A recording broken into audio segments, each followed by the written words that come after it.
published verbatim, about 440 billion euros, or maybe 500, was being paid to France every single year by African countries. I'm talking 14 French colonies in Africa. 14 colonies paying this to France every single year. And that's why Jacques Chirac, the former president of France, said, and I quote, he said, "We have to be honest and acknowledge that the big part of the money in our banks comes precisely from the exploitation of the African continent." And in 2008, he followed it up with this. He said, "Without Africa, France will slide down in the rank of a third world power." This is buttressing the fact that without Africa, the colonial West is going to be in a big mess, especially France, which I regard as the worst of all the colonial powers in the world.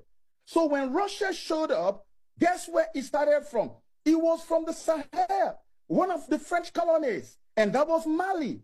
And then after Mali, it was Burkina Faso. And then after Burkina Faso, it was Niger. And now let me break it down to the level people can understand. Let me tell you what really happened. So as these things are happening, Russia is providing logistics to make all this transformation happen. The true independence we're having in Africa today is all in the Sahel. And after that, Russia now goes into a security agreement with them. And when you come into a security pact or agreement with Russia, it simply means that when you get attacked, Russia is going to have to do something about that. So whoever is coming to attack you must take into cognizance the fact that Russia is on ground. And so you are attacking them, you are also attacking Russia. And Russia will bring their full military might in response to whatever attack you meet out to these countries.